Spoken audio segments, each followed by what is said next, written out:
വിജയം ആഘോഷിക്കപ്പെടുന്ന ഈ ഒരു ദിവസത്തിൽ ഒരുപാട് പ്രൊഫഷണൽ കാരണങ്ങളാൽ എത്താൻ പറ്റാത്തതിൽ ഞാൻ വളരെ ദുഃഖിക്കുകയാണ്.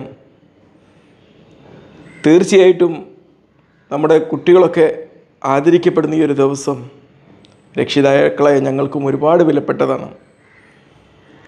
എനിക്ക് മനസ്സിലാക്കാൻ പറ്റുന്ന ഒരു കാര്യം എന്ന് പറഞ്ഞാൽ, രക്ഷിതാവ് എന്ന നിലയിൽ ഞാൻ എൻ്റെ കുട്ടികളോടൊന്നും ഒരിക്കലും നിങ്ങൾ ഇതാവ് അതാവ് എന്ന് ഒരു സജഷൻ കൊടുത്തു എന്നല്ലാതെ അവരെ അതിലേക്ക് ഞാൻ ഒരിക്കലും ഫോഴ്സ് ചെയ്തിട്ടില്ല.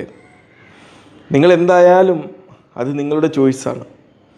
നിങ്ങളുടെ സ്വപ്നങ്ങൾ എന്ന് പറയുന്നത്, കുട്ടികളുടെ സ്വപ്നങ്ങൾ എന്ന് പറയുന്നത് രക്ഷിതാക്കൾ നീതി തരേണ്ട ഒന്നല്ല.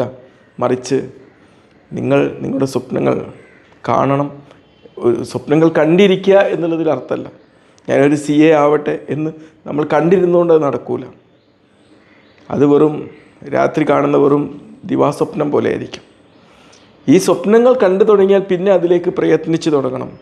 എല്ലാ ഡിസ്ട്രാക്ഷനെയും മറികടന്ന് തുടങ്ങണം. അവരുടെ ഇൻട്രസ്റ്റും താല്പര്യവും അവർ എന്തൂസിയാസം നൽകുന്ന കാര്യവും ജീവിതത്തിലെ ഹോബിയും ആ പഠനമായി മാറണം. അപ്പോഴാണ് ആ സ്വപ്നം എന്ന് പറഞ്ഞാൽ, സ്വപ്നം എന്ന് പറയുമ്പോൾ ഒരു സൗന്ദര്യമുള്ള ഏറ്റവും മനോഹരമായൊരു സങ്കല്പമാണല്ലോ. ആ സ്വപ്നം എന്ന് പറയുമ്പോൾ ആ ഒരു അവസ്ഥയിലേക്ക് ഒരു കുട്ടി എൻട്രി ചെയ്യപ്പെടുമ്പോഴാണ്. നമ്മൾ മകൻ ഷീസ് ഖലീൽ അവൻ്റെ ഒരു കാര്യത്തിലും ആ ഒരു സ്വപ്നത്തിൻ്റെ ഒരു സാങ്കല്പികമായ ലോകത്തിന് ഒരു റിയലായിട്ടുള്ള ഒരു അനുഭവം അല്ലെങ്കിൽ റിയലായിട്ടുള്ള ഒരു ക്രിയേഷൻ അവൻ ചെയ്തു എന്നുള്ളതും അതിന് വേണ്ടിയിട്ടുള്ള പൂർണ്ണ സപ്പോർട്ട് ഈഗിൾസ് ഇൻസ്റ്റിറ്റ്യൂട്ടിൻ്റെ ഭാഗത്തു നിന്നുണ്ടായി എന്നുള്ളതുമാണ് ഇതുപോലൊരു വിജയത്തിലേക്ക് അവൻ എത്തിപ്പെടാൻ കാരണമെന്ന് ഞാൻ ഉറച്ചു വിശ്വസിക്കുകയാണ്. ഒരുപക്ഷെ ഈഗിൾസിലേക്ക് ഒരു അഡ്മിഷന് വേണ്ടി അവനെയും കൊണ്ടുവരുന്നൊരു ദിവസം ഞാൻ ഇന്ന് ഓർത്തു പോവുകയാണ്. അവൻ്റെ മറ്റു കുട്ടികളൊക്കെ കമ്പയർ ചെയ്യുമ്പോൾ എനിക്ക് വലിയ പ്രതീക്ഷകളൊന്നുമില്ലായിരുന്നു. കുറച്ചൊക്കെ കളിച്ച് നടന്ന ഒരു സാഹചര്യത്തിൽ നിന്നാണ് അവൻ വരുന്നത്. പക്ഷേ അവനിങ്ങനെ അവിടെ ഇൻ്റർവ്യൂവിനൊക്കെ പോകുന്ന സമയത്ത് ഒരുപാട് കുട്ടികൾ നല്ല ആ ഒരു CAയുടെ ഗെറ്റപ്പോടൊക്കെ ഇങ്ങനെ വരുന്ന കണ്ടപ്പം, ഇവനൊരു യോയോ സ്റ്റൈലവിടെ കയറി വരുന്ന കണ്ടപ്പോൾ ഞാൻ വിചാരിച്ചു ഇത് അസാധ്യമാണെന്ന്. ഞാൻ അവിടെ നിന്ന് ക്യൂ നിന്നപ്പോൾ മറ്റു പല ഇൻസ്റ്റിറ്റ്യൂട്ടുകളെയും നമ്പറുകൾ വരെ അന്വേഷിച്ചൊരു സാഹചര്യം എനിക്കിപ്പോൾ ഓർമ്മയുണ്ട്. പിന്നെ അവൻ്റെ +2ൻ്റെ മാർക്ക് ഞാൻ നോക്കിയിട്ടില്ലായിരുന്നു. പക്ഷേ +2ൻ്റെ മാർക്ക് കണ്ടപ്പം എനിക്ക് കുറച്ചുകൂടി ആത്മവിശ്വാസം കിട്ടുക ചെയ്തത്. കാരണം ഇവന് ഇത്രയൊക്കെ കളിച്ച് നടന്നിട്ടും ഇത് കിട്ടിയല്ലോ എന്നുള്ളത്, +2ന് കുറച്ച് മാർക്ക് കിട്ടിയല്ലോ എന്നുള്ളത്, ഫുൾ മാർക്കല്ല എന്നാലും കുറച്ച് കിട്ടിയല്ലോ എന്നുള്ളത് കണ്ടപ്പോൾ ചെറിയൊരു ആശ്വാസം തോന്നി. പിന്നെയാണ് ഈഗിൾസിൽ അവൻ പഠിക്കുകയും ആദ്യമൊക്കെ കുറച്ച് ഉഴപ്പിയെങ്കിലും പിന്നെ ഉഴപ്പല്ല എന്ന് തൻ്റെ ജീവിതത്തിൻ്റെ സ്വപ്നം തിരിച്ചറിയുകയും അതിലേക്ക് പ്രയത്നിച്ച് നടക്കുകയും ചെയ്തു. റാങ്ക് കിട്ടുക എന്നുള്ള ലക്ഷ്യം വെച്ച് അവൻ ഒരു വലിയൊരു ചെയ്തു, ആകാശത്തെ ലക്ഷ്യം വെച്ച് അവൻ പഠിച്ചു തുടങ്ങിയപ്പം അവസാനം ഈഗിൾസ് ഇൻസ്റ്റിറ്റ്യൂട്ടിലെ 2ാമത്തെ റാങ്ക് അവന് കിട്ടി എന്നുള്ളതാണ്. തീർച്ചയായിട്ടും എനിക്ക് എല്ലാ കുട്ടികളോടും പറയാനുള്ളത് എന്താണെന്നറിയാം, എല്ലാ കുട്ടികളോടും വിജയിക്കുക എന്നുള്ളത് ഒരു ത്രില്ലായിട്ട് കാണുന്നൊരു വ്യക്തിയൊന്നുമല്ല ഞാൻ. ഈ വർഷം 8ാം ക്ലാസ്സിൽ ഒരുപാട് കുട്ടികൾ തോറ്റപ്പം അതിനൊരുപാട് സന്തോഷിച്ച ഒരാളാണ് ഞാൻ. കാരണം തോൽക്കാൻ കുട്ടികൾ പഠിക്കുമ്പം, തോൽവിയെ മറികടക്കാൻ കുട്ടികൾ പഠിക്കുമ്പോഴാണ് യഥാർത്ഥ വിജയം അവിടെ ക്രിയേറ്റ് ചെയ്യപ്പെടുക. 8ാം ക്ലാസ്സിലൊക്കെ ഒരുപാട് കുട്ടികൾ തോറ്റതാണ് ഈ അടുത്ത കാലത്ത് നമ്മൾ കണ്ട ഏറ്റവും വലിയ വിജയം എന്ന് ഞാൻ പറയാൻ കാരണം, ആ തോൽവി കുട്ടികൾക്ക് ഒരു ലക്ഷ്യബോധം ക്രിയേറ്റ് ചെയ്ത് കൊടുക്കും. അടുത്ത പ്രാവശ്യങ്ങളിൽ അത് വിജയിക്കണം എന്നുള്ള ലക്ഷ്യബോധം ക്രിയേറ്റ് ചെയ്ത് കൊടുക്കും. ആ തോൽവി അവിടെ ഇല്ലായിരുന്നെങ്കിൽ അവരെന്താകും, ഇനി ഞങ്ങൾ പഠിക്കുകയൊന്നും വേണ്ട, പഠിച്ചില്ലെങ്കിൽ ഞങ്ങൾ ജയിച്ചുകൊണ്ടിരിക്കുമെന്ന് വിചാരിക്കും. ഹാർഡ് വർക്ക് എടുക്കാൻ കുട്ടികളെ പ്രയത്നിക്കാതെ അവരെന്ത് ചെയ്യും, ലേൺഡ് ഒപ്റ്റിമിസം എന്ന് പറയില്ല, പഠിച്ചു പോയിരുന്ന നിസ്സഹായാവസ്ഥ എന്ന് പറയുന്ന ഒരു ജയിലിൽ അങ്ങനെ ഒരു താല്പര്യവും ഇല്ലാതെ അൺലിമിറ്റഡ് ആയിട്ട് ഫോണൊക്കെ സ്ക്രോൾ ചെയ്ത് ജീവിതം അങ്ങനെ കടന്നു പോകുന്നൊരു സാഹചര്യം ഉണ്ടാവും. എല്ലാ കുട്ടികളും എപ്പോഴും ബിസിയാണ്. എല്ലാ കുട്ടികളും ബിസിയാണ് ഇന്നത്തെ കാലഘട്ടത്തിൽ. ബിസി അല്ലാത്ത ഒരു കുട്ടിയൊന്നുമില്ലോ ഇല്ല എന്നുള്ളതാണ്. നിങ്ങളൊന്ന് ആലോചിച്ച് നോക്ക്. നമ്മൾ ഇപ്പോൾ പഠിച്ചുകൊണ്ടിരിക്കുന്ന ഒരു കുട്ടിയാണെങ്കിലും മറ്റ് ആവശ്യമില്ലാത്ത കാര്യങ്ങൾ പഠിച്ചുകൊണ്ടിരിക്കുന്ന കൂടി എല്ലാവരും പഠിച്ചുകൊണ്ടിരിക്കുക.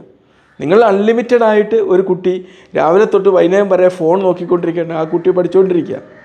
പക്ഷെ ആ കുട്ടി ഒരു അടിമപ്പണി എടുക്കുന്നു. സ്വന്തം ജീവിത ലക്ഷ്യം പൂർത്തീകരിക്കാൻ വേണ്ടി, സ്വപ്നങ്ങൾ പൂർത്തീകരിക്കാൻ വേണ്ടി ഹാർഡ് വർക്ക് എടുക്കുന്ന കുട്ടി ഒരു ഹീറോയെ പോലെ തൻ്റെ ജീവിതത്തെ അവിടെ ക്രിയേറ്റ് ചെയ്യുന്നു. ഇപ്പോൾ അൺലിമിറ്റഡ് ആയിട്ട് സ്ക്രോൾ ചെയ്യുന്ന കുട്ടി എന്താ ചെയ്തുകൊണ്ടിരിക്കുന്നത്? തൻ്റെ ജീവിതത്തിൻ്റെ ഒരു ലക്ഷ്യവും നൽകാത്ത, ഇപ്പോൾ നമ്മൾ പറയുന്നത് മറ്റുള്ളവരുടെ പ്രൊഫൈലൊക്കെ നോക്കി ഇങ്ങനെ ലൈക്കും ഡിസ്ലൈക്കും അടിച്ചു, തൻ്റെ പ്രൊഫൈൽ തന്നെ നോക്കി ഇതിനെ മറ്റുള്ളവരുമായിട്ട് കമ്പയർ ചെയ്ത് പോകുന്ന കുട്ടി അവരും പഠിച്ചുകൊണ്ടിരിക്കുക. പക്ഷേ what is the use? Nothing. ആ കുട്ടിക്കും ഫോക്കസ് ഉണ്ട്, ഈ കുട്ടിക്കും ഫോക്കസ് ഉണ്ട്. നമ്മളെ മോനൊക്കെ കുറേ ഈഗിൾസിൽ ഇങ്ങനെ പഠിച്ചുകൊണ്ട് ഇരിക്കുന്ന സമയത്ത് ഹാർഡ് വർക്ക് എടുക്കുമ്പം അതിൽ മനം തോന്നിക്കുന്ന മാതാവിനെ നമ്മൾ കാണുന്നതാണ്. അപ്പം ഞാൻ പറഞ്ഞു അതിൽ മനം തോന്നേണ്ട കാര്യമല്ല. അവനിങ്ങനെ പഠിച്ചത്, അവൻ പഠിച്ച് ഇത്രയേറെ എഫോർട്ട് എടുക്കും. അവിടെ നിന്ന് 11-11:30 വരെയൊക്കെ ഇങ്ങനെ പഠിച്ചുകൊണ്ടിരിക്കുക. നമ്മൾ ഇത് എടുത്തിട്ടില്ലെങ്കിൽ അവൻ എന്തായിരിക്കും ചെയ്യുക? അപ്പോൾ അവിടെ ഫോൺ കൊടുക്കൂല. ഇനിയിപ്പോൾ അഥവാ ഫോൺ കൊടുത്തിരുന്നെങ്കിൽ എന്താ ചെയ്യുക? പറ. ഫോൺ അവരെ കയ്യിലുണ്ടായിരുന്നെങ്കിൽ ഈ 11:30 വരെ പഠിക്കുന്നതിനേക്കാളും അപ്പുറം 2-2:30 വരെയും ഫോണിൽ അൺലിമിറ്റഡ് ആയിട്ട് ഇങ്ങനെ സ്ക്രോൾ ചെയ്തുകൊണ്ടിരിക്കും.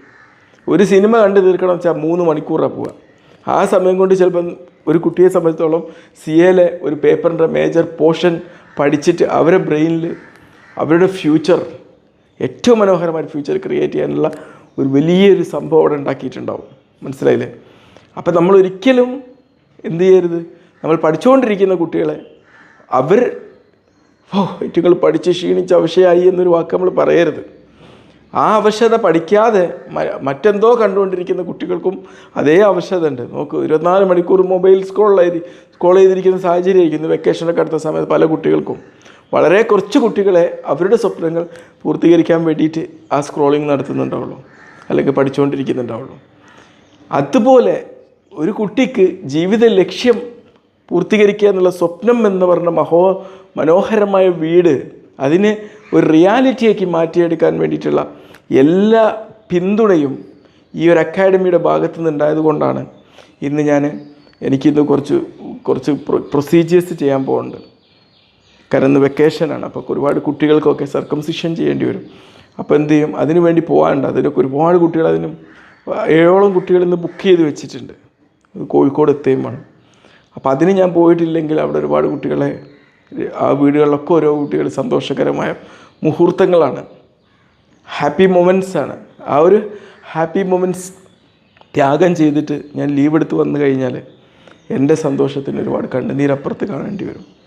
അതുകൊണ്ടാണ് ഈ മനോഹരമായ മുഹൂർത്തത്തിൽ എനിക്ക് വരാൻ പറ്റിയിട്ടില്ലെങ്കിലും ഈ ഒരു വീഡിയോയിലൂടെ ഞാൻ ഈ ഒരു ആശീർവാദവും അംഗീകാരവും ഞാൻ ഓരോ കുട്ടികൾക്കും സമ്മാനിക്കുകയാണ്. ഓരോ കുട്ടികൾക്കും, അവിടെ പഠിക്കുന്ന കുട്ടികൾക്ക് മാത്രമല്ല, ലോകത്തെവിടെയും പഠിക്കുന്ന കുട്ടികൾക്ക് ഞാൻ സമ്മാനിക്കുകയാണ്.